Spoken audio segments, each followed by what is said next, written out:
Hello, everyone. My name is Jordan Sellergren. I'm the chair of the Iowa City Historic Preservation Commission. And I want to thank everyone who's come to the Highlander Hotel tonight, which is not only a new local landmark, but one with a cash bar, as opposed to ICPL Meeting Room A. We were excited to host the evening here because the building, which was originally a supper club built in 1967, is the Commission's first venture into landmarking mid-century and newer buildings. Despite its relative youth, the Highlanders' legacy is a rich part of this town's history, and we're just so pleased to be here with you all to celebrate the wonderful efforts made by our community members to preserve Iowa City and Johnson County's history. Historic preservation is about community.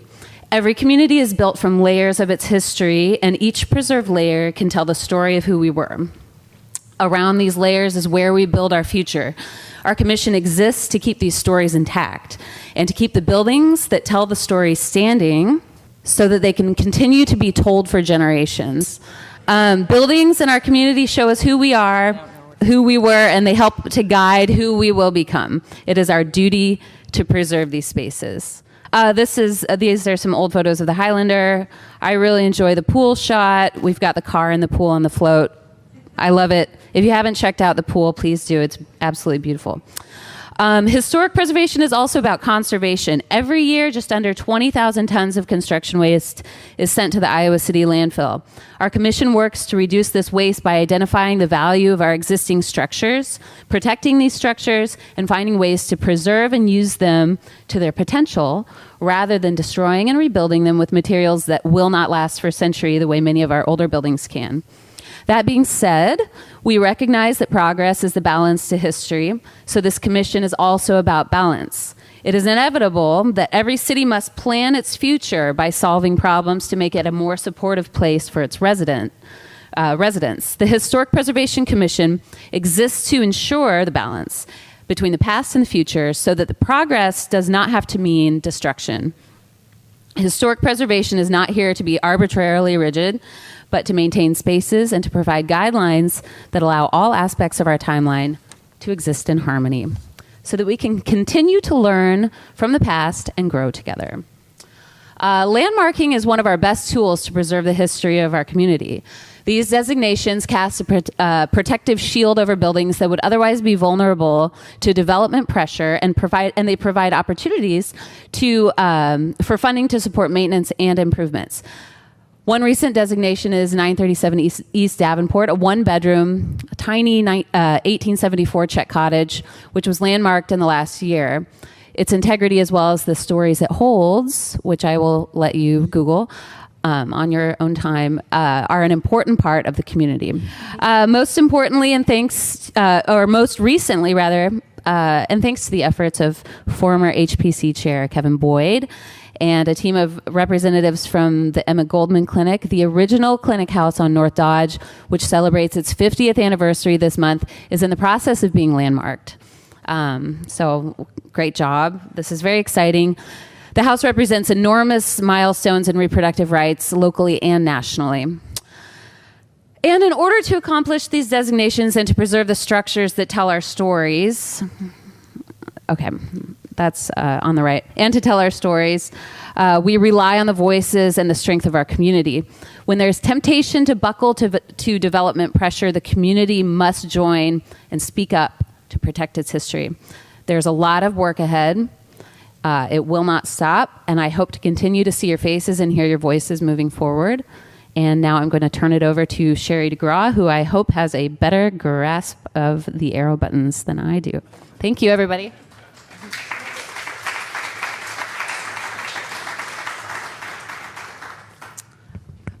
Hi, good evening. My name is Sherry DeGraw.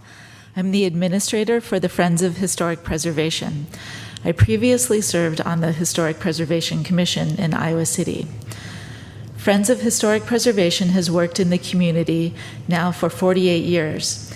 As you may know, Friends began in 1975, determined to save a stately brick church built in 1856, now known as Old Brick. Since that time, our efforts have expanded to include architectural salvage, which means a team of people can deconstruct an old building before it's demolished. We then sell good wood flooring, doors, fireplace mantles, stained glass windows, and more.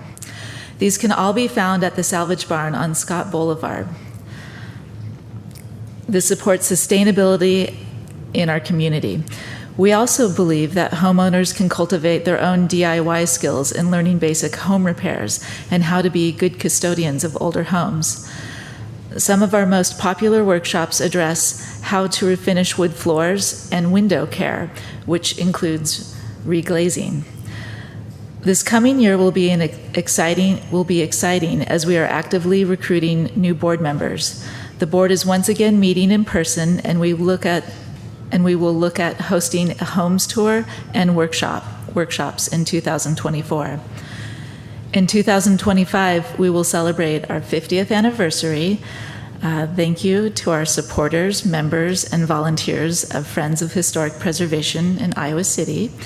It's time to enjoy the rest of the presentation, and Nicole Villanova will present the first category.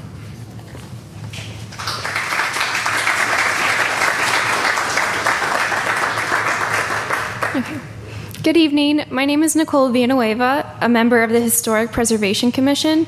Each year, the Commission recognizes the award-winning work of community members. I am pleased to announce the projects selected for paint and exterior finishes. First, I need to provide a little information about the logistics. After we present the individual properties that are being recognized, we would ask that each owner, as well as any consultants, contractors, or designers recognized, please come to the table at the front of the room to receive their awards. Where Jessica's sitting over there. All right. 420 Fairchild Street, located in the near north side, is a Queen Anne-style Victorian home constructed in 1899. This home has some notable features with its portico entry porch, half-round window on the front gable, and a rear addition added sometime between 1906 and 1912.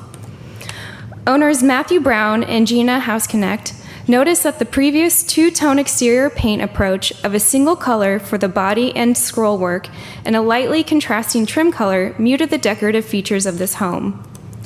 Working closely with Shelley at Sherwin-Williams to select appropriate paint colors and a 4-color scheme, Don Edwards of Edwards Painting completed the task. 420 Fairchild Street is now a vibrant home that combines a yellow body, darker yellow gables, and a creamy yellow trim color and dark burgundy accents to accentuate the shapes and decorative elements of this Victorian home. Congratulations to Matthew Brown and Gina Houseconnect and Edwards Painting.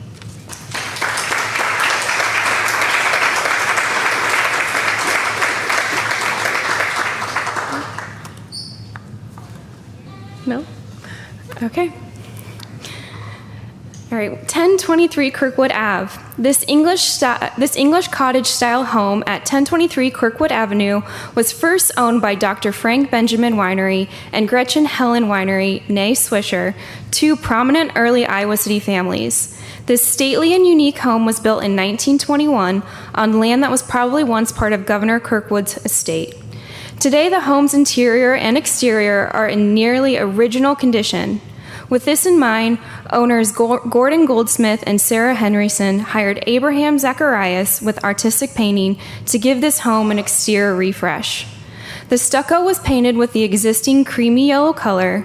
I'm forgetting to go through the slides. Okay. The stucco was painted with the existing creamy yellow color. The trim was painted with the new, deep, rich brown. The roof shingles were replaced and the shrubs were removed around the entrance. With a new coat of paint color, this home's historical character really shines through. Congratulations to Gordon Goldsmith and Sarah Henryson in artistic painting for preserving this stately, historic home.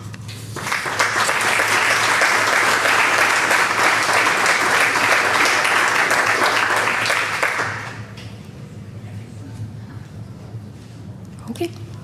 All right, 1818 Morningside Drive is another historic transformation, or should I say preservation, this time by Wayne Neusel and Lund Construction.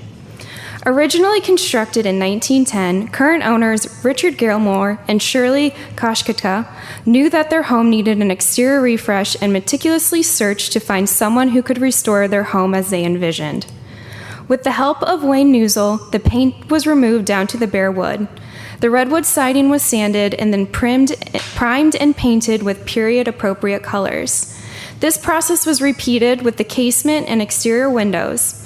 This, the owners noted, was tremendously difficult due to the lattice work on the exterior windows. After this initial work was done, Wayne went above and beyond by taking his preservation work further by salvaging the redwood siding on their dilapidated back porch and recycling the wood so contractor John Lund could reuse the wood to enclose the back porch. Congratulations to Richard Gilmore and Shirley Koshkita and Wayne Newsel and John Lund on this impressive restoration.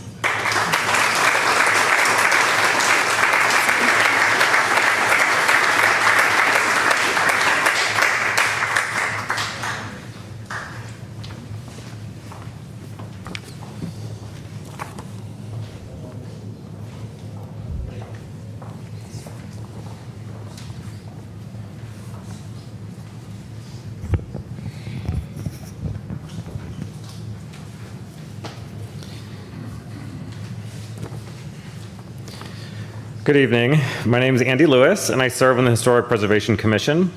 Each year, we are pleased to recognize rehabilitation projects that recognize the character of the historic neighborhood and are sympathetic to the original property. This year, we have quite a few rehabilitation projects because a few we thought were just painting had actually undergone much more extensive work. So get used to my voice for quite a while. Okay. After a storm damaged the siding on the bungalow at 426 Church Street, owner Carrie Kozak decided to remove the aluminum siding, soffits, and fascia from the 1924 home. She hired contractor Daniel Davis. The removal of the siding revealed the historic cedar siding and trim on a house that may have originally been a catalog home. As expected, much of the projecting crown molding above the openings had been ripped off when the aluminum was installed. Only one piece of original molding existed above an opening on the front of the home. Carpenter David Murray used that one piece as a model for new molding, which was placed in the gaps above the 20 windows and 3 doors of the home. Drip caps were also added above the water table and mid-level bandboard. Of the original siding, only about 20 pieces needed replacement. The rest was in good shape. Carrie had the home painted blue with white trim and dark red accents. New gutters were also added. Insurance covered the expense of the project. So congratulations, Carrie Kozak, Daniel Davis, and David Murray.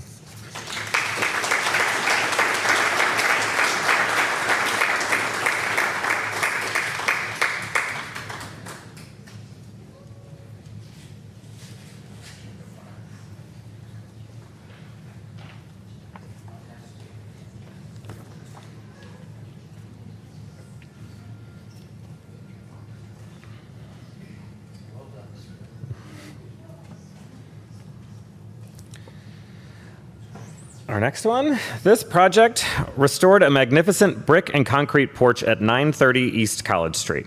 A basement had originally been located under the porch of this 1921 colonial revival. Philip and Julie Ostrom, the home's owners, recalled that the collapse of the porch was imminent. The basement support was failing. The Historic Preservation Commission staff and chair reviewed and approved work on the large porch in 2 phases. Prior to the first phase, the old basement under the porch was filled. Then, Steve Brenneman and Paul Simmons of Brenneman Construction took down and reset exterior brick walls.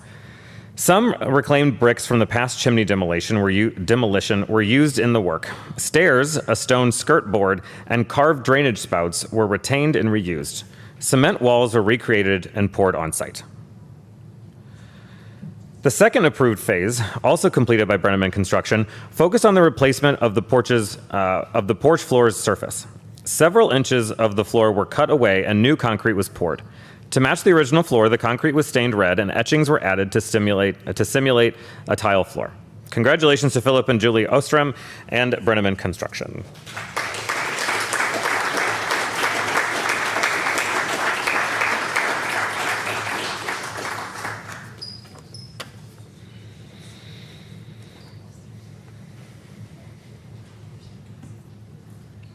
Okie doke.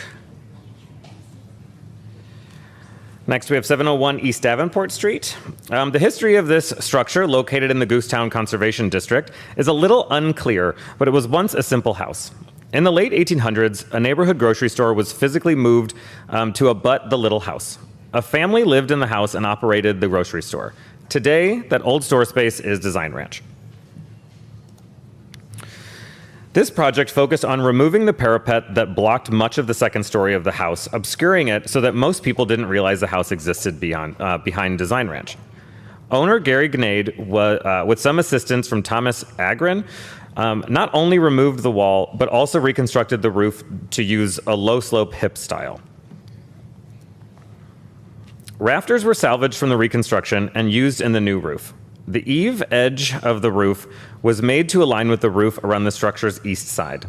Windows were trimmed similar to historic ones on the home. Historic porch elements, including trim placed to simulate columns, were incorporated. Clear cedar siding was used to replace and in some areas patch the side of the house. Unlike the modern vertical plywood siding, the lap siding offers a consistent look. Finally, the house was given a fresh coat of paint to differentiate it from the attached store. The overall appearance is a functional enclosed front porch on a historical home. Congratulations, Gary Gnade.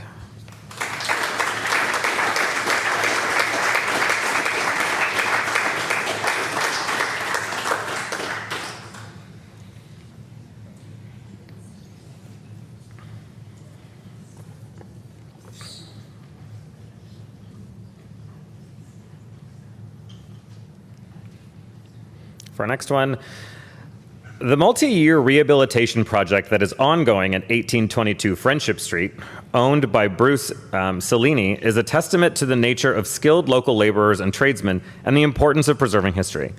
This farmhouse-style home was built in 1880 on the outskirts of Iowa City and was known as the Brookbank Farm, owned by Thomas Beale Wales, Jr., a pioneer in dairy stock breeding in the United States. In the 1940s, the house was known as the Putnam Hospital.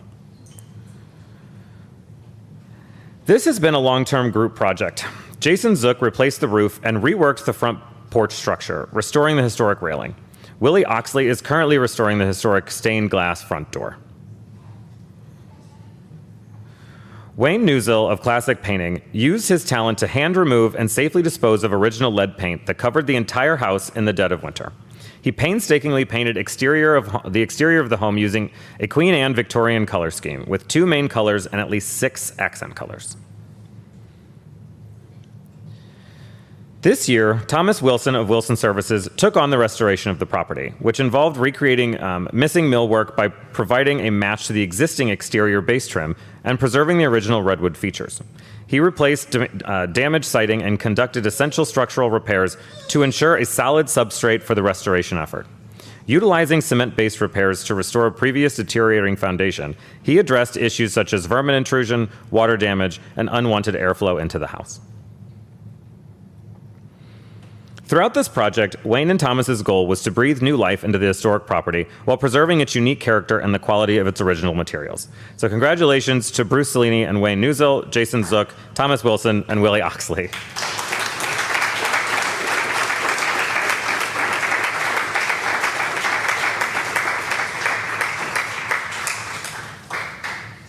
There's a lot of people.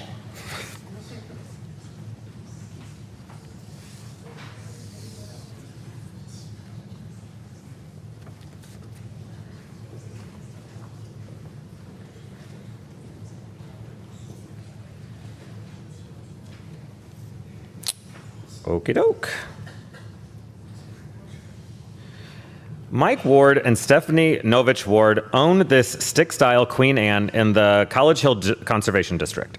The house was originally built in 1883 when a side porch that had survived the 2006 tornado on the home became deteriorated. The couple called on Eastern Construction of Iowa City. Ron Easton set out to reconstruct the porch, taking care to document all of the extravagant trim details and review the condition of everything.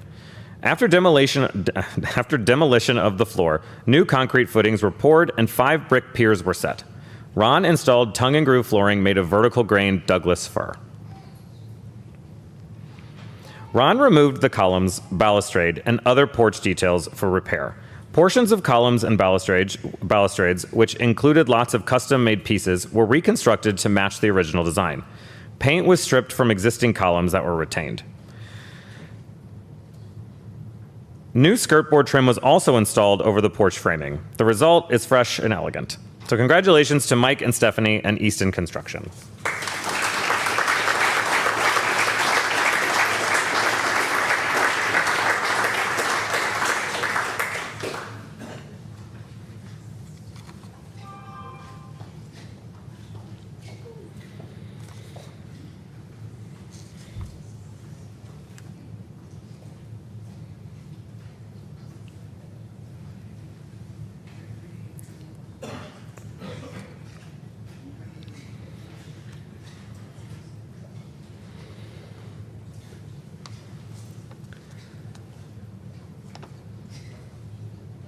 For my last one, Richard Hansen had a goal for the exterior of his property at 112 South Governor. That goal was to restore the house to its former glory as captured in an old photograph. The photo, snapped shortly after the home was constructed in 1916, was taken by Rush Clark, the builder of the house, and more than a dozen others that still stand in Iowa City today. Richard's goal for the Governor Street house was an ambitious one. It involved the removal of aluminum siding that had been on the structure since at least 1975. Richard feared the removal would reveal damaged wood siding, cut window frames, and non-existent trim. Luckily, that wasn't the case. The aluminum siding had, for the most part, been installed with care. Some millwork and trim needed replacing, and the drip edge around the entirety of the home had been hacked off. Richard hired Emerson Andrushock of Emerson Andrushock Historic Restoration for his work. Emerson also replaced sections of soffit and skirt boards on both porches. With the wood surfaces restored, Edwards' painting of Riverside, Iowa scraped, caulked, and prepped the home. Richard notes that the original body color was not chosen because it was too similar to the color on the house next door. Instead, Richard worked with Don Edwards to select oak moss, an original secondary color on the home. Richard, the homeowner, couldn't join us tonight, but accepting the award in his place is Rose Clark, the granddaughter of Rush Clark, the man who built the home and took the inspirational photo. Congratulations, Richard Hansen, Emerson Andrushock, and Edwards Painting.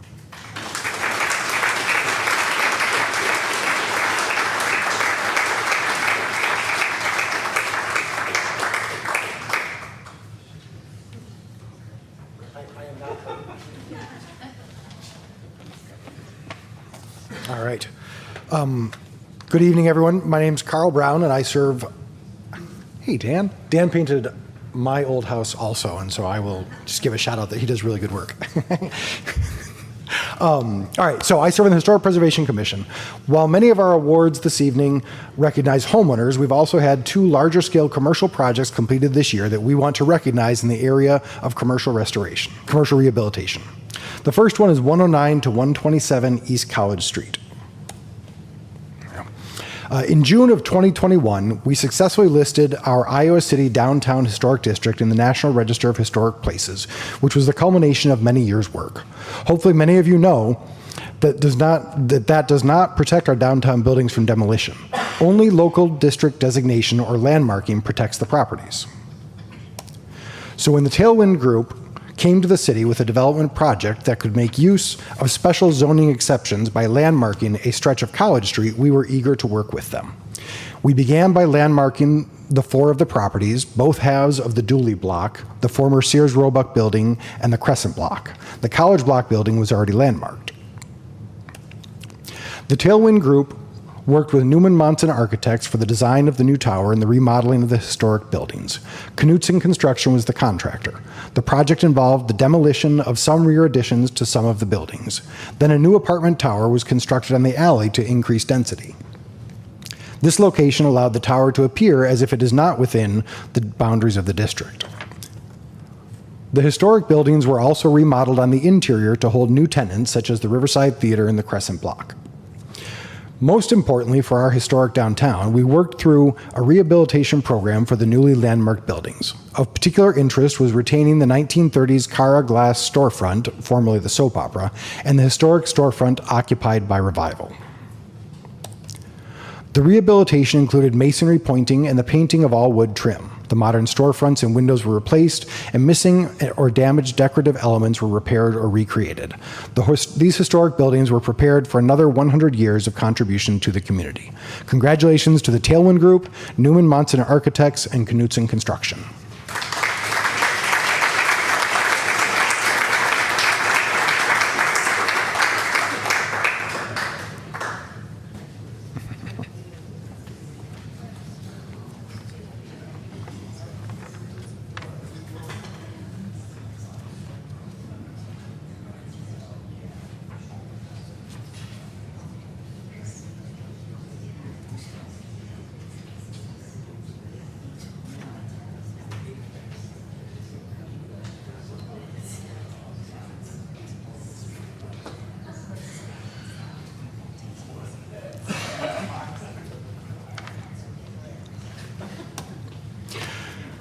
And the second award is for 2525 Highlander Place.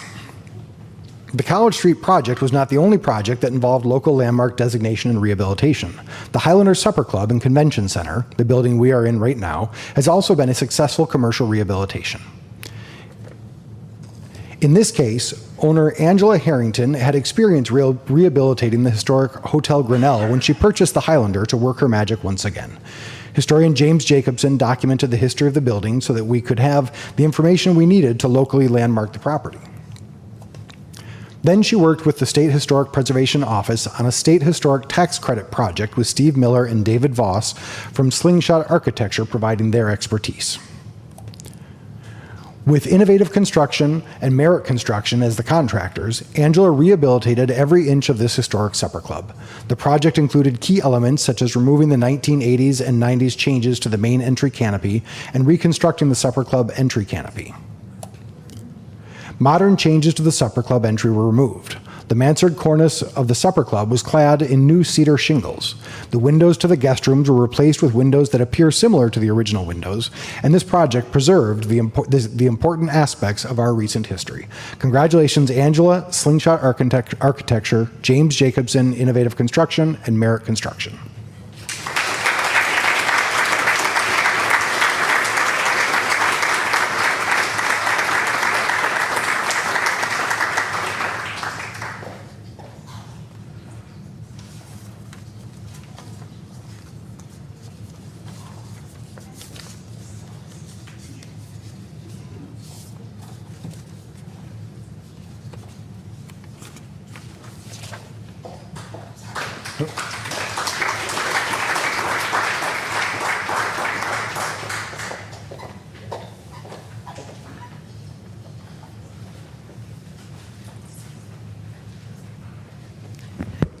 Good evening, everyone. I am Margaret Beck, a member of the Historic Preservation Commission, and I'm here tonight to present this year's awards in the category of additions and new construction.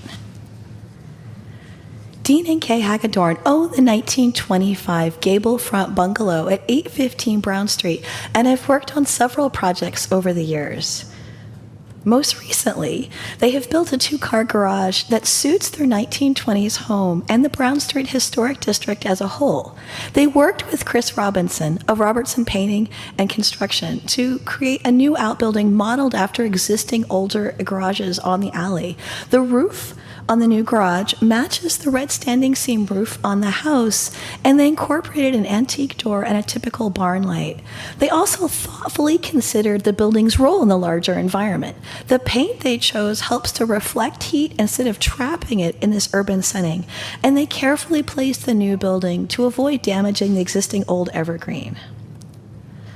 They also replaced the previous sod in this spot with native prairie grama grass, and added native fruit trees. We also commend their extended dedication to this project, which was delayed 2 years by the pandemic. Congratulations to owners Dean and Kay Hagedorn and to Chris Robertson of Robertson Painting and Construction for this excellent addition to the Brown Street Historic District.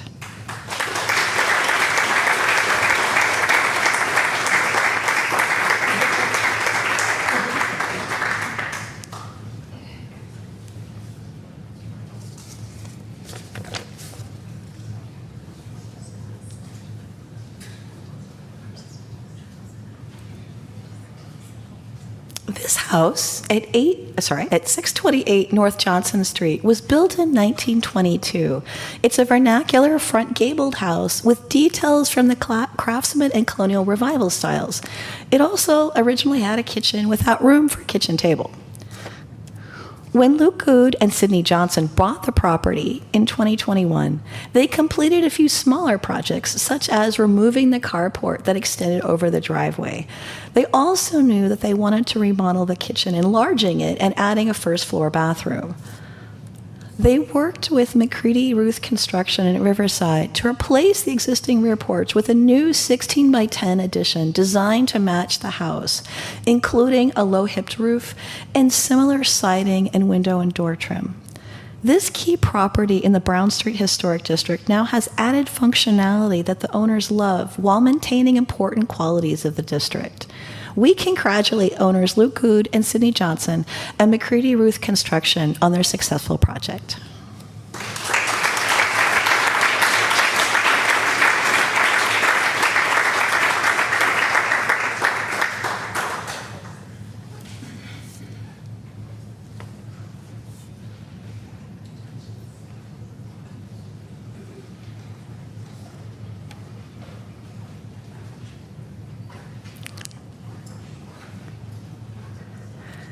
And the last award in this category goes to 508 South Summit Street. The house at 508 South Summit is a large four-square built about 1920. The rear of the house had a first-floor open porch with an enclosed sleeping porch above. Laura and Martin Kivligan worked with Olga Badovinac, John Martinek, and Damon Callahan at Modern Roots Design to build a 15 by 23 two-story addition, expanding the kitchen and the living space. This new addition matches the house in its lapped siding, hipped roof, and stucco coated foundation, among other details. Notably, the porch deck structure incorporates Douglas fir porch boards that were reclaimed from the original back porch. Congratulations to Laura and Martin Kivligan and to their consultants and contractors at Modern Roots Design for a sympathetic addition to this contributing property in the Summit Street Historic District.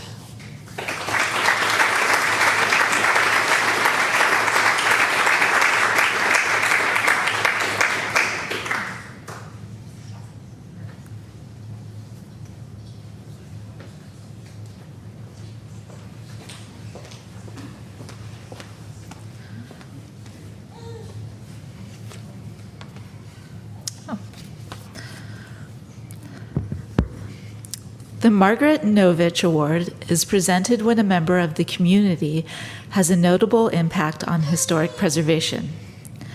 It gives me pleasure to share with you the achievements of Mary Beth Sloniger, whose work has been incremental and transformative in the Goosetown neighborhood. 41 years ago, in 1982, Mary Beth arrived in Iowa City from Chicago to attend the University of Iowa School of Art. You might ask, what made the artist from Chicago decide to rehabilitate Bohemian cottages? Oh, thanks. The answer, perhaps, is in the title of Mary Beth's book, Small But Ours. She tells the stories of Czech immigrants who settled in Northeast Iowa City beginning in the 1850s. These stories are an expression of the American dream in its modest beginnings, in architecture and in the documentation of family and neighborhood history. Many of the 19th century families she has researched have descendants still living in Iowa City today.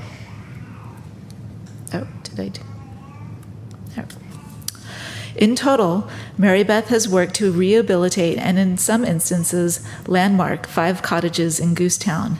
Back in the era when these homes were constructed, you would have seen outdoor summer kitchens, large backyard gardens, and the geese that led to the name Goosetown. The photographs Mary Beth gathered together show the sense of place and sense of family and neighbors that characterized Goosetown. Mary Beth's work preserving cottages benefits people looking for small and affordable houses. For instance, 2 of her cottages were purchased by people I know. 20 years ago, a couple from the Writer's Workshop bought 410 North Lucas Street, a limestone and clapboard siding cottage dating to the 1850s.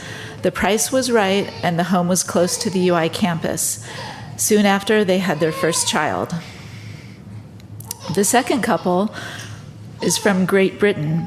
They've made their home in the Weatherby Cottage, which is now located on the 600 block of North Governor Street. Weatherby's photographs reveal the very early Iowa City and its residents. He also was a portrait painter. The original location of this house was on Market Street. Mary Beth, being an observant and action-driven person, discovered that the house was planned for demolition. She met with the developer and made a verbal promise to have the house relocated. She succeeded in moving the house to Governor Street, where she oversaw its rehabilitation. This was the fourth of Mary Beth's house projects. If you haven't noticed the Isaac Weatherby house, you'll recognize it when you're on Governor Street just after Church Street. On the west side, reproductions of portraits painted by Weatherby are displayed above the front windows. And here's a list of the houses that Mary Beth has saved and restored.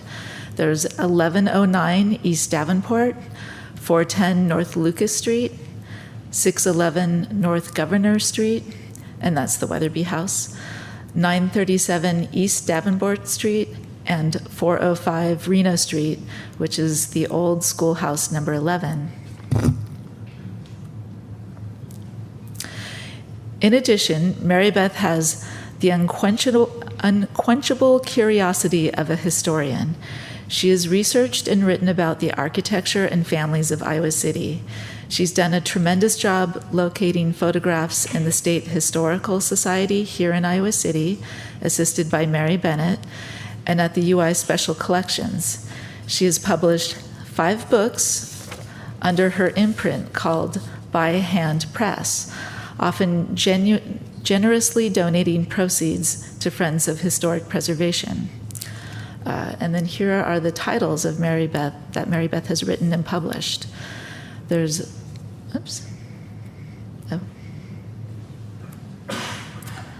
Small But Ours, Images and Stories from a 19th Century Bohemian Neighborhood in 1999.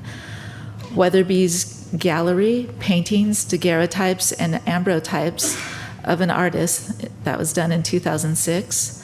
The Berg, that's the Hamburg, a Hamburg Inn, a writer's diner in 2011, and Finials, I like this one a lot, a view of downtown Iowa City in 2015, and the beautiful Remembrance Park, the fur trading era in Johnson County, Iowa, and a proposal for a wildflower park to contemplate the origins of the county.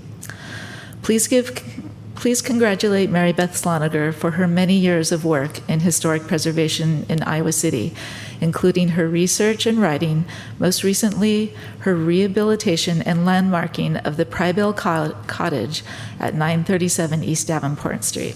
Thank you.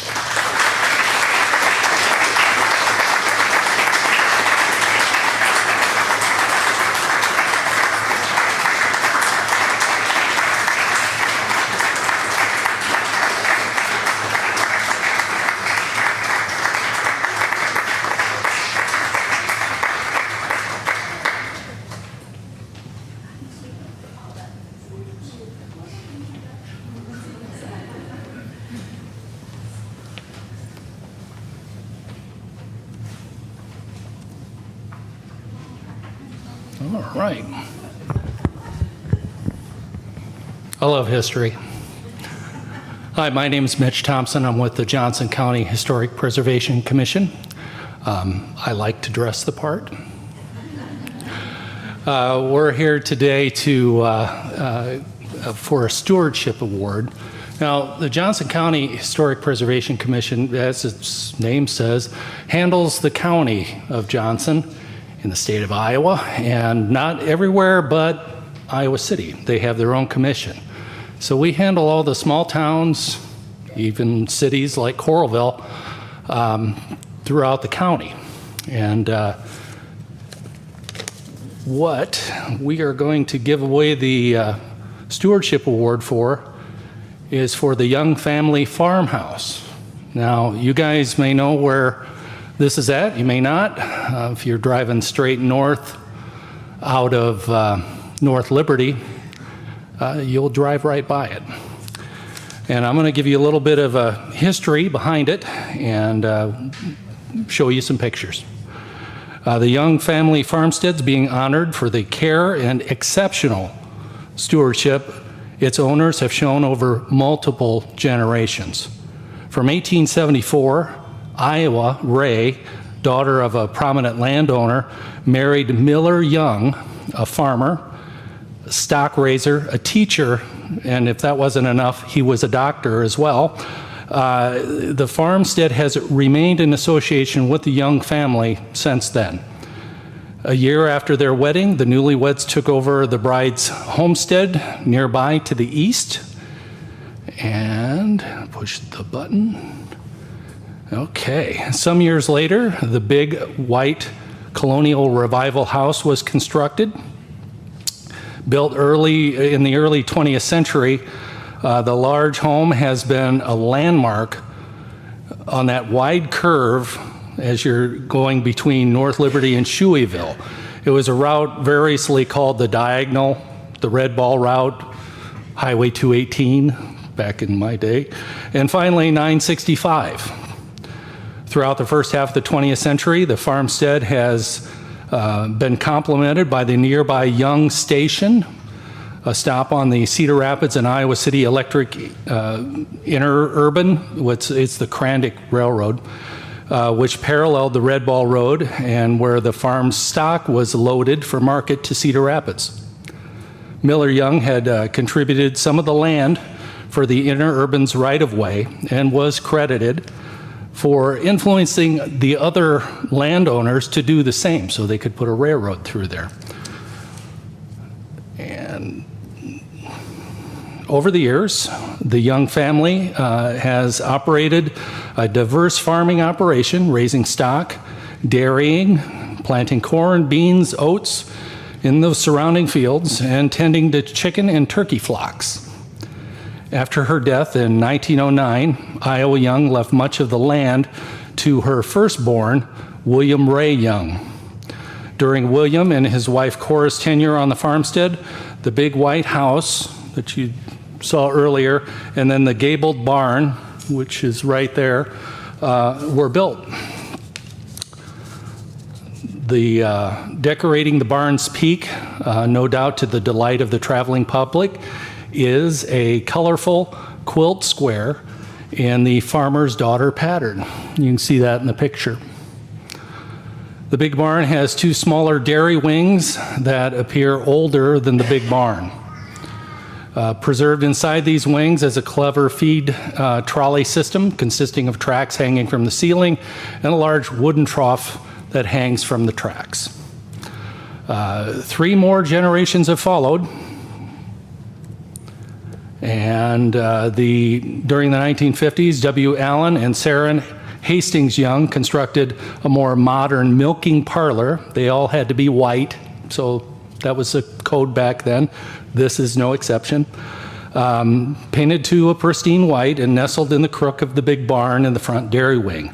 Sarah's tenure on the farmstead was marked by her colorful flower beds, photos of which were published in a mid-century magazine. Stewardship of the farmstead next fell to their son, Wilbur Ray, and his spouse, Charlotte Young. Charlotte was a well-known educator and home economist, regularly featured on area TV and radio until she retired in 1995. Wilbur passed in 2006 and Charlotte in 2021. But it was Charlotte's wish to keep a brightly painted yellow bike displayed in a prominent place on the farmstead, and that's faithfully followed. If you drive by there today, you'll see the yellow bike in the yard. The stewardship of the farmstead is now in the hands of the next generation. Kay Young Moling and Jean Moling. They're here tonight, who plan to keep it in the family and maintain the exacting standards set by prior generations of young families. This farmstead is 150 years old from the same family. And I can show you pictures, but I can't give you the scale of how big it is. The roof of the barn is 50 feet tall. It's like being in a cathedral when you're inside it. It's beautiful. The work, the architecture, it's staggering to see it. And it was a joy to go, to visit this place. As I said, Kay Young Moling and Jean Moling are here. Would you guys stand and be recognized in your family as well? You guys worked real hard.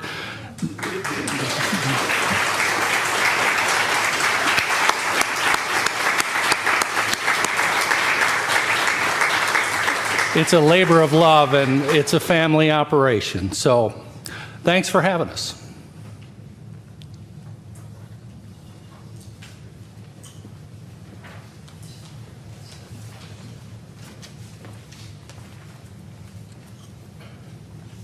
All right, in honor of the 40th anniversary of the Historic Preservation Commission, I also thank you to all the speakers. It was fascinating. I love these awards. They're so interesting.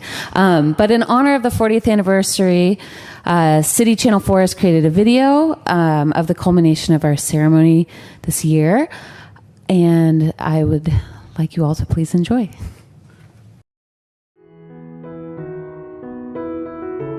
Iowa City has a long and wonderful history, both as an early state capital, as a center of education in the university level, and the history of Iowa City is represented in its buildings, most of which are going to be here long after we are. Preservation isn't just about individual buildings, but the larger neighborhood and the larger community, or the role that these historic neighborhoods have in the larger community. It's not just a matter of how old something is, but the significance of the property. Not only what it looks like, but what it represents in the past. Any good city has a strong mix of both history and progress. Historic preservation works with the city to maintain a balance of both of those things. When we preserve these structures, we preserve our history. It's all part of our shared history, and highlighting that history and sharing those stories are part of who we are and makes Iowa City what Iowa City is. Iowa City's interest in historic preservation is part of history and preserving not just the structures, but the sense of Iowa City and the importance of history to Iowa Cityans.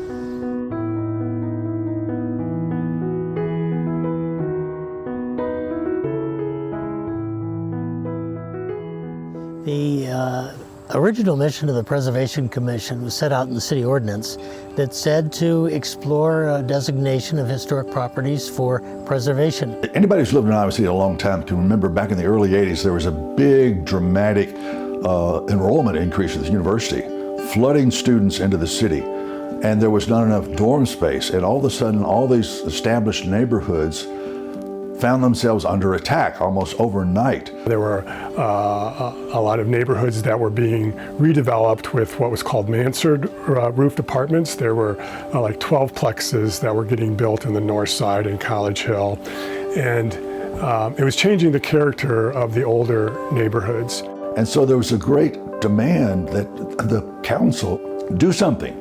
Margaret Novish and a few others lobbied the council to establish a Historic Preservation Commission and establish some laws regarding preservation. So things weren't be done on a crisis basis, that somebody announces, I'm going to tear this building down. The community would try to rally to save the building, sometimes successfully, sometimes not. So the idea of the early commissioners was to have an actual ordinance that would use zoning laws to protect the historic resources of Iowa City. When I came on the Preservation Commission, we were in kind of a lull. They had created 2 districts successfully, and they attempted a third, the entire north side neighborhood, from Brown Street down to Iowa Avenue, and it was not approved by the City Council. So the question on everyone's mind was, what do we do now? The first thing we did was decide that we needed a plan, a long-range strategic planning document approved by the City Council to envision what this commission and the City Council could do in the future. With that plan, we were able to identify several new historic districts and also propose a landmark ordinance, which meant that the commission could propose to the council to protect individual buildings rather than a district. We also determined that we needed outside funding because the city budget wasn't directed towards historic preservation. So we got in the business of applying for grants. So with some money, with the City Council's backing of the plan, we hired some very good experts and started moving forward with the things the plan proposed. Preservation awards are a chance to step back and say, hey, look at these great, wonderful buildings and the work and the investment that's going on in Iowa City to make the community better. Those awards really honor the preservationists, the people who poured their blood, sweat, and tears into these things, and the craftspeople. Taking on a project like restoring or maintaining a home it's a lot of work. You put a lot of heart into it and you think about it constantly, I think, while you're doing it. So I think to have a pat on the back by the end of a project is actually just really affirming for a homeowner. It's another way of people being recognized for their own support and involvement.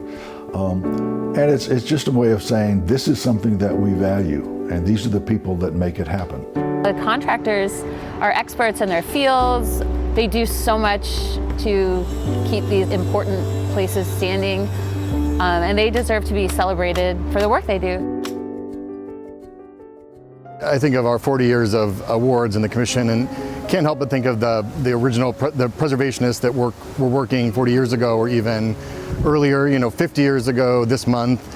The college block building behind me was slated for demolition. Preservationists worked to preserve that building, and now it's part of a multi-million-dollar project for the city. 50 years ago, people said it had no value, and not only do we have new economic development projects with it, but also the structure and the history is preserved. Iowa Avenue, the day after the tornado, we went there and looked, and looking back at the pictures, it's so dramatic because it looked like a war scene, and my thought was, this is going to be cleared and there's going to be all new development, and how are we going to plan for that?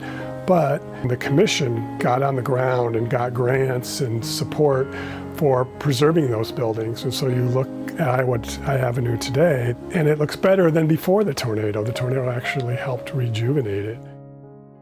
A wise man once said that a person or a place without history is like a leaf that doesn't know it's on a tree. Iowa City was the first state capital of Iowa. It has a lot of history here. It's one of the oldest, biggest settlements. It has many remnants of the early days, from the old Capitol to the replica Gilbert trading posts in Upper City Park. And many of the neighborhoods are rather old and beautiful, the kind of homes that aren't built anymore. Try to imagine Iowa City without its own history preserved in its architecture. It's not a place that's very interesting to live in. So I think ordinances like this are absolutely essential for preserving not only the history of who lived there and what the use was, but basically the art of building in the past that becomes part of our own history. Everybody has their own photo albums of their family history. Historic preservation is our photo album of our past.